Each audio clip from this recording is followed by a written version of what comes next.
Será que os americanos, e muita gente aqui também, estariam preparados para que o primeiro grande herói da história fosse um homem negro? E mais do que isso, que ele tivesse relações homossexuais? Pode parecer uma pergunta meio boba, mas é justamente esse questionamento que fica do 6º episódio de Watchmen, This Extraordinary Being, ou um ser humano maravilhoso. Tanto não é uma questão boba que na própria página do Watchmen oficial no Instagram, o perfil deles no Instagram, tava recebendo alguns comentários do tipo: nossa, mas pra que colocar aquela cena gay do sexo deles? O episódio podia passar muito bem sem isso. E aí tinha gente falando: pô, cara, cresce, resolve seus problemas sexuais aí. Desde as primeiras cenas de Watchmen fica claro que o racismo é um catalisador dessa história, seja por causa da presença da Ku Klux Klan na história, até passando pelo racismo nas instituições policiais e chegando nesse episódio, por exemplo, ao racismo dentro dos Minutemen. O 6º episódio é um episódio muito lindo, é memorável, eu tenho certeza de que ele vai ficar repercutindo muito tempo ainda na história da televisão recente, porque é muito bem feito, é muito bem pensado, é muito bem roteirizado. É de babá, assim, é muito impressionante. E além disso, é um episódio tristíssimo, muito tocante. Mas é de se imaginar, porque tá contando a história desse homem e que a história dele começa com os pais sendo mortos na rebelião de Tulsa de 1921. A gente comentou esse fato real da história dos Estados Unidos lá no primeiro episódio. Se você ainda não assistiu a nossa análise do primeiro episódio ou dos outros também, corre lá pra ver. O episódio 1 e o episódio 6 se conectam contando a história da formação dos Estados Unidos, que é uma história calcada no racismo. Como aqui no Brasil, de certa forma, obviamente tem as diferenças de formação colonial, de estruturação da sociedade, mas são duas sociedades que foram fundamentadas no racismo. A história do Brasil foi uma história escrita por mãos brancas. Tanto o negro quanto o índio, quer dizer, quantos povos que viveram aqui juntamente com o branco, não têm a sua história escrita ainda. É interessante traçar um paralelo entre as duas maneiras em que o Justiça Encapuzada é representado. Na imaginação, na ficção, ele tira o capuz e é um homem branco, meio parecido com o Superman, fiquei meio nessa dúvida assim, com aquele topetinho. É como imaginam que ele fosse. Já que não se conheceu a identidade dele, então a ficção criou essa maneira de representá-lo. Quando na realidade ele era um homem negro, um policial totalmente diferente do que a ficção imaginou. E é importante ressaltar isso porque isso é um componente, é uma faceta do racismo. Quando a gente é instigado a pensar em certas personalidades, profissões, a nossa imaginação tende a ser levada para um caminho racista, porque a gente é socializado de uma forma racista. Tem até publicidade sobre isso, né, que coloca pessoas para imaginarem um banqueiro bem-sucedido. Às vezes até tem questão de gênero, né, e aí as pessoas já imaginam um homem branco, quando na verdade é uma mulher negra, e aí todo mundo se surpreende. Colocando essas duas situações, o que o programa História dos Heróis Americanos imaginou para ser o Justiça Encapuzada é muito diferente da realidade. Isso demonstra muito o componente racial, né? Esse acontecimento prova um ponto de como que a arte, o cinema, a publicidade representam e constroem a nossa imaginação, o nosso imaginário do que são seres humanos, do que é a sociedade, como ela é constituída. Tem um artigo muito legal que eu vou deixar aqui na descrição de uma mulher que fala sobre isso. Chega ao ponto do Will Reeves ter que pintar a região dos olhos de branco para poder se passar por um homem branco em uma roupa de super-herói, né? A invisibilização das pessoas negras amarra toda essa história quando mostra que seria impossível para as pessoas brancas aceitarem que o heroísmo deles, o heroísmo dessa nação, vem de uma pessoa negra. É o racismo totalmente inserido na base da construção da sociedade mesmo. Tanto que ele pinta o rosto de branco por uma dica do Capitão Metrópole. Fala, mas eu acho melhor você pintar a cara, porque as pessoas não vão querer ver um rosto negro. É uma questão também financeira, né?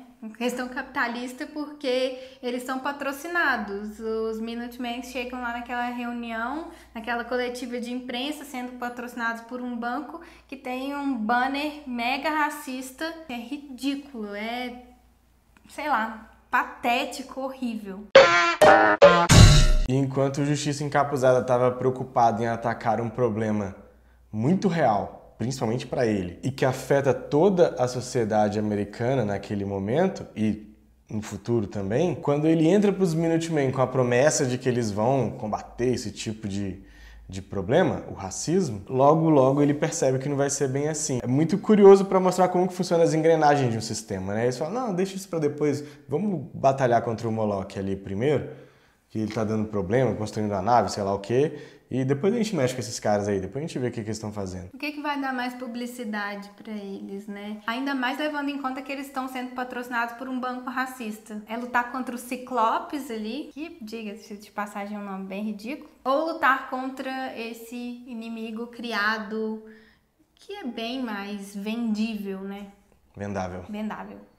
A gente ficou martelando, tentando descobrir o que tinha a ver o Ciclope com algum simbolismo, com o que teria a ver com a história, né? Com racismo. É óbvio que tá ligado a Ku Klux Klan, mas a gente não sabia que existem, tipo, cargos ou funções com os nomes esquisitos, tipo esse, que é Ciclope Exaltado. Esse é um cargo que existe realmente aí, sei lá se é um cargo, a designação dentro da Ku Klux Klan de um líder de filial que tem a responsabilidade de trazer mais associados, quase uma pirâmide, e reportar, fazer relatórios para pessoas da hierarquia mais alta, para os chefões e tal. E por falar na Ku Klux Klan, também temos a resposta sobre de quem é, afinal de contas, aquele traje que estava escondido no armário do Judge Crawford. E ele diz que era do avô dele mesmo. O que é mais intrigante é que quando o Judge é confrontado pelo Will Reeves sobre de quem é o uniforme, o Judge diz que é o legado dele. E isso é muito bizarro, porque o legado é algo que você realmente cuida, você se preocupa, é algo que você pensa daqui pra frente, né? Qual que vai ser o meu legado no mundo? Qual que vai ser o legado da Copa? Acho que guardar o traje de uma instituição racista não é muito bem quisto, né? Aos olhos do mundo, Tanto assim. que o Will confronta ele com essa informação. Seu legado? Então seu legado é isso? E aí ele diz, você não sabe quem eu sou. Então dá a entender que ele curte aquilo lá mesmo. Mas não fica totalmente concluída a história dele, né? A gente ainda tem uns buracos aí que podem ser preenchidos. Eu tô confusa. Outro ponto esclarecido desse episódio interessante é como o Will conseguiu matar o Judge, ele sendo um senhor de 102 anos, numa cadeira de rodas. Foi com o quê? Hipnose. Claro, só podia ser. Os Ciclopes usaram essa tecnologia nos anos 40 e 50 para causar rebeliões em comunidades negras, chamada mesmerismo, que é baseado em algo que existiu também na vida real. Um médico cientista tinha essa teoria de que os corpos tinham magnetismo e que se relacionavam também com os astros. Teve muita gente que acreditou, teve muita gente que não acreditou. No fim das contas, não virou uma ciência como ele queria e ficou com um aspecto de charlatanismo também no fim. O cara chamava Franz Mesmer e além de inventar isso, ele inventou o horóscopo também. Muita gente acredita hoje no horóscopo. Mas Quem falou que ele inventou o horóscopo? eu inventei aqui agora. Quando eu tava lendo sobre essa história do mesmerismo, tem uma parte que fala que a partir do século XIX isso ficou descreditado. E eu acho engraçado essa galera recuperar essas teorias. É meio que descreditar a ciência, porque nunca virou a ciência. Me lembra muito de movimento terraplanista mesmo.